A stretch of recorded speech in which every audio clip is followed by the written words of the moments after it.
میں آپ کو کیا کیا مثالیں دوں. مفتی ہیں دارالعلوموں کے، الزام لگاتے ہیں، تہمت لگاتے ہیں. لعنت ہو جھوٹ بولنے والوں پر، اتہامات لگانے والوں پر، جو تہمتیں لگاتے ہیں. بیچنے والے، نوٹوں کے اوپر ایمان بیچنے والے یہ مفتی.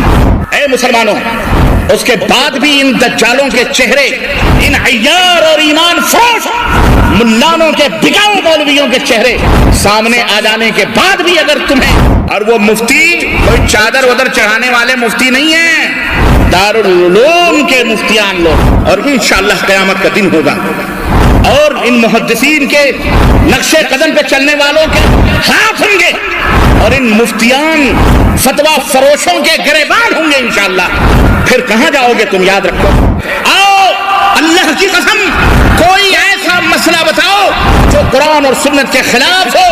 صبح کا سورج بعد میں نکلے گا، وہ ہم پہلے کریں گے انشاءاللہ.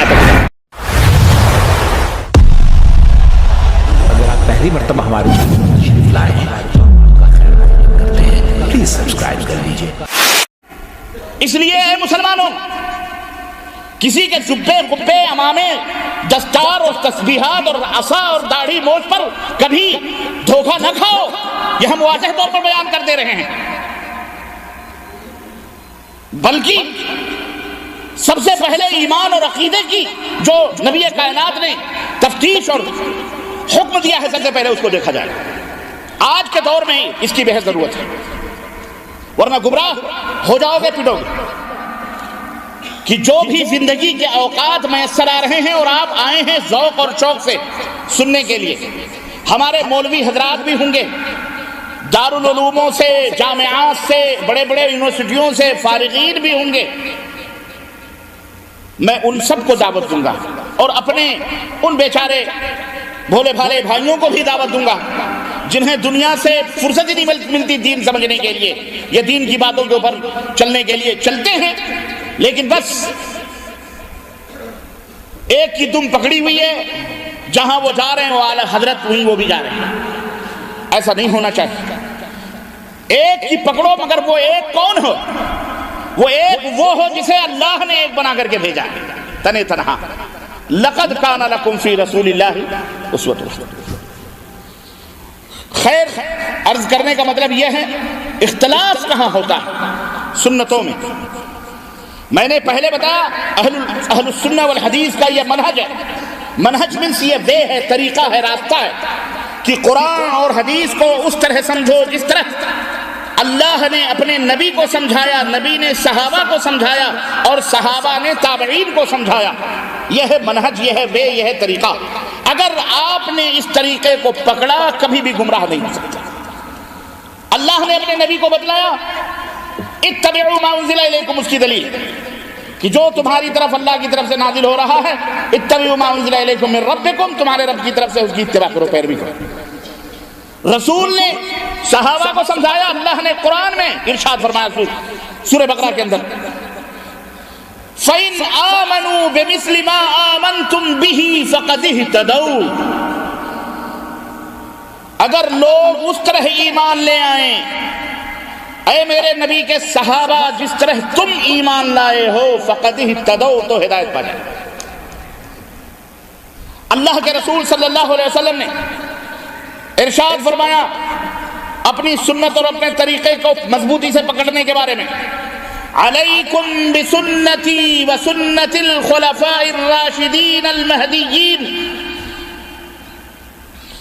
وتمسکوا بها وعضوا علیہا بالنواجذ وإیاکم ومحدثات الامور فإن كل محدثة بدعة وكل بدعة ضلالة وفي رواية وكل ضلالة في النار. پیغمبر اسلام نے ارشاد فرمایا اے لوگو تمہارے اوپر میری سنت پکڑنا ضروری ہے، میری سنت لازم ہے. وَإِيَّاكُمْ وَمُحْدَثَاتِ الْأُمُورِ، اور خبردار خبردار سننا، خبردار خبردار میرے لائے ہوئی شریعت میں کسی نئی بات کو ایجاد نہ کرنا. فَإِنَّ كُلَّ مُحْدَثَةٍ بِدْعَةٍ، اس لیے کہ میرے حکم میں، میری شریعت میں تقرب اللہ کے لیے اجر و ثواب کی نیت سے کسی نئی بات کا اضافہ کرنا، ایجاد کرنا، یہ بدعت ہے۔ وَكُلُّ بِدْعَةٍ ضَلَالَةٍ، اور ہر بدعت گمراہی ہے۔ وفی روایت وَكُلُّ ضَلَالَةٍ فِي النَّارِ، اور ہر گمراہی جہنم میں پہنچانے والی۔ یہ اللہ کے حبیب صلی اللہ علیہ وسلم نے واضح طور پر، اس سے پتہ چلتا ہے کہ قرآن کو، حدیث کو کیسے سمجھا جائے۔ یہ منہج بتایا اللہ کے نبی نے۔ یہ کیا بتلایا؟ منہج، طریقہ، سمجھ کر۔ تو اے دنیا کے لوگوں، گواہ رہنا، ہمارا پیغام، ہماری دعوت اپنے منمانی قرآن اور حدیث کو سمجھنا نہیں۔ لعنت ہو جھوٹ بولنے والوں پر، اتہامات لگانے والوں پر، جو تہمتیں لگاتے ہیں کہ یہ اپنے مزاج سے، اپنی طبیعتوں سے قرآن حدیث کو سمجھتے ہیں۔ اور میں آپ کو، دل زخمی ہے، میں آپ کو کیا کیا مثالیں دوں۔ مفتی ہیں دارالعلوموں کے، کیسٹیں میرے پاس موجود ہیں، اور شاید میں نے ان کی آوازوں میں کیسٹیں بھر بھر کے 5 کیسٹیں بنائی ہیں۔ میں نے کچھ کہا نہیں ہے، ان کی آوازیں سنوائی ہیں، تاکہ آپ بھی عبرت لو، نصیحت لو۔ اور ان کو بھی میں نے وارننگ دی ہے کہ دیکھو یہ آپ کی آواز ہے، یہ ریکارڈ ہے، قیامت کے دن اس کا جواب دینا پڑے گا۔ مفتی ہیں، الزام لگاتے ہیں، تہمت لگاتے ہیں، استغفر اللہ۔ میں نے ان حضرات کی بڑے بڑے چوٹی کے، ہمارے ملک کے علماء کہلاتے ہیں، گفتگو ایک بچے سے بھی بدتر گفتگو۔ اور یہ بات ہو سکتا ہے ان کے ماننے والوں کی سمجھ میں نہ آئے، لیکن ہماری سمجھ میں خوب آتی ہے، اور لوگوں کی سمجھ میں خوب آتی ہے۔ سنو کس طرح سے اہل حق کو بدنام کیا جاتا ہے۔ بنگلور کی کانفرنس ہے، اس کانفرنس میں تقریر کر رہے ہیں، مفتی نام نہیں لوں گا میں وضو بنا کے آیا ہوں الحمدللہ باوضو۔ کیا کہا انہوں نے؟ کہا ایک اہل حدیث تھے اپنے آپ کو کہلانے والے، جماعت کھڑی ہے، مسجد میں گئے اور الگ سے نماز پڑھنے لگے۔ جماعت کھڑی ہے، الگ سے نماز پڑھ رہے ہیں، نماز ختم ہو گئی تو امام نے پوچھا کہ حضرت جماعت کھڑی تھی، آپ جماعت میں شریک ہو جاتے ہیں، آپ الگ کیوں نماز پڑھیں؟ بولے تم کو نہیں معلوم میں کون ہوں؟ میں کسی کی تقلید وقلید نہیں کرتا، میں نبی کی سنت کے اوپر عمل کرتا ہوں، حدیث پہ عمل کرتا ہوں، میں اہل حدیث ہوں۔ اچھا تو مطلب الگ پڑھنے کی کیا دلیل ہے آپ کے پاس؟ آپ کو نہیں پتا، آپ عالم ہیں، آپ کو نہیں معلوم الگ پڑھنے کی کیا دلیل ہے؟ اللہ تعالیٰ نے قرآن میں فرمایا ہے ان الصلاۃ تنہا، ان الصلاۃ تنہا، نماز تنہا تنہا پڑھو۔ ہم نے کہا واہ بیٹا واہ، مفتی ہو نا، تمہارے لیے سب حلال ہے۔ کچھ دنوں پہلے اسٹار نیوز نے ایسے مفتیوں کے پول کھولے تھے، دیکھا تھا آپ نے؟ میں نے دیکھا ہے، اور نہ آئے تو یوٹیوب پہ جاؤ، انٹرنیٹ پہ۔ آج بھی کبھی کچھ دن پہلے میں ایسے ہی ڈھونڈ رہا تھا دارالعلوم کے نام سے، تو مجھے وہ نقشے، کیسے روپے لے رہے ہیں مفتی سے، اللہ کی قسم بتا، ہنس رہے ہیں کہے لگا کے نوٹ پا کے، فتوے بیچنے والے، نوٹوں کے اوپر ایمان بیچنے والے یہ مفتی دنیا کے اندر ذلیل ہوئے، اور آج بھی ان کی ذلتوں کے نشانات انٹرنیٹ پہ موجود ہیں، خبروں کے ساتھ موجود ہیں، کہے لگانے والوں کے ساتھ موجود ہیں۔ اے مسلمانوں، اس کے بعد بھی ان دجالوں کے چہرے، ان عیار اور ایمان فروش ملانوں کے بکاؤ مولویوں کے چہرے سامنے آ جانے کے بعد بھی اگر تمہارے سروں پر، تمہارے جسموں پر، جو کانوں پر نہ رہیں گے، تو تف ہے تمہاری عقلوں پر، اور تف ہے تمہاری ایمان پر، اور تف ہے تمہیں محمد الرسول اللہ کے اپنی نسبت کرنے۔ جاؤ دیکھو، ہم نہیں کہتے، ایک غیر مسلم نے یوٹیوب کے اوپر ڈالا ہوا ہے، اور وہ مفتی کوئی چادر ودر چڑھانے والے مفتی نہیں ہیں، دارالعلوم کے مفتیان لوگ۔ سوچ، میں کہتا ہوں، میں نام دیکھو ایک بات یاد رکھو، میں اس لیے اہل حدیث کہہ دیا، کسی کو چڑ نہیں ہونی چاہیے کہ جناب علی یہ تو اہل حدیث نہیں، میں کسی جماعت کی طرف دعوت دینے والا نہیں۔ میں کہتا ہوں جماعت کا نام رکھ لینے سے آپ جنت میں نہیں جاؤ گے، نہ تمہیں قبر میں پوچھا جائے گا کہ تم اہل حدیث ہو کہ اہل خبیث ہو، نہیں پوچھا جائے گا،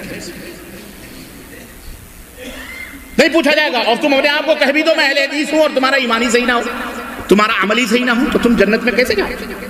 ہم کہتے ہیں کہ تم قرآن اور حدیث کا اسی طرح عمل کرو، مانو جس طرح پیغمبر اسلام نے اپنے صحابہ کو منوایا اور صحابہ نے مانا۔ کعبے کے رب کی قسم ہے تم اپنے آپ کو کچھ بھی نہ کہو، دنیا تمہیں نام دے دی۔ کیوں؟ نام رکھنے کا بڑا شوق ہے ہمارے لوگوں کو۔ اسی طرح سے ایک اور مثال اعلیٰ حضرت نے دی، مفتی صاحب نے کیا دی؟ ان الصلاۃ، میں کہتا ہوں ایک کوئی ہمارا غیر پڑھا لکھا بیچارہ، یہ عام آدمی بھی اس قرآن کہتے ہیں کہ یہ ہے اپنے مزاج سے قرآن کو سمجھنے کا اور امام ابو حنیفہ رحمۃ اللہ علیہ کی تقلید نہ کرنے کا نتیجہ، قرآن سے اپنے منمانی مطلب نکالنا۔ تب اکیلے نماز پڑھ رہے ہیں، تنہا نماز پڑھ رہے ہیں، کیونکہ اللہ نے فرمایا ان الصلاۃ تنہا استغفر اللہ۔ مفتی صاحب آپ کو شرم نہ آئی یہ الزام لگاتے ہیں؟ میں بھیجوں ایک ان پڑھ گنوار کو بھی بیچارے کو، وہ بھی یہ معنی سمجھے گا، نکالے گا یہ قرآن سے؟ ایسا خبیث آدمی وہ مسلمان ہی نہیں ہو سکتا جو قرآن کی آیت سے اس طرح تحریفات کرے، چاہے جائے کہ وہ اپنی نسبت اہل حدیث اور قرآن کی طرف کرے۔ اسی طرح سے مفتی صاحب نے ایک اور مثال دی، کہتے بدنام کرنے کے لیے صاحب تہمت، اور انشاءاللہ قیامت کا دن ہوگا اور ان محدثین کے نقش قدم پہ چلنے والوں کے ہاتھ ہوں گے اور ان مفتیان فتویٰ فروشوں کے گریبان ہوں گے انشاءاللہ۔ پھر کہاں جاؤ گے تم؟ یاد رکھو ہم پکڑیں گے انشاءاللہ سرے محشر۔ اے اللہ، یہ وہ دنیا فروش فتوے فروش مولوی تھے جو ہندوستان میں، پاکستان میں، بنگلہ دیش میں اور دنیا کے گوشوں میں تیرے دین کو بیچ کر، اپنے ایمان کو بیچ کر طوائفوں کی زندگی گزارتے تھے۔ ہم قال اللہ قال الرسول کی طرف دعوت دیتے تو ہمارے اوپر الزام لگاتے تھے، یہ ہمیں وہابی اور دہشت گرد اور کیا کہتے ہیں غیر مقلد لا مذہب اور بد مذہب کہہ کر کے امت والوں کو، بیچارے بھولے بھالے لوگوں کو ان کو گمراہ کرتے تھے، ہم سے نفرت دلاتے تھے۔ ہم کہیں گے انشاءاللہ، اور دنیا والوں تم سے بھی شکوہ ہے، تم سے بھی ہم کہتے ہیں ابھی خیریت ہے، ابھی وقت ہے، تندرستی ہے، یہ سب کچھ ہے تمہارے پاس، اللہ کے لیے سدھر جاؤ۔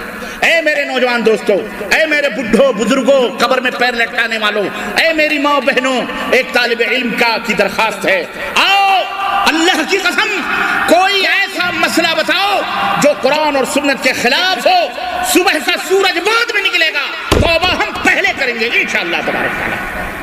ہم چیلنج سے بات دعوے سے کرتے ہیں، ہم کوئی لاگ لپیٹ نہیں، ہماری کیا بساط ہے، یہ ہمارے باپ کا دین ہے، اللہ اور اس کے رسول نے بھیجا، ہم جس طرح اللہ نے دیا، رسول نے دیا، صحابہ نے دیا، ہم اسی کو آپ کے ہینڈ اوور کر رہے ہیں اور آپ سے درخواست کر رہے ہیں کہ اپنی آل اولاد کو ہینڈ اوور کرو، امت کے ہینڈ اوور کرو، بس اس میں اپنے مزاج سے نہ بات آئی کہ اس منہج کو چھوڑنے کا نقصان کیا ہوا؟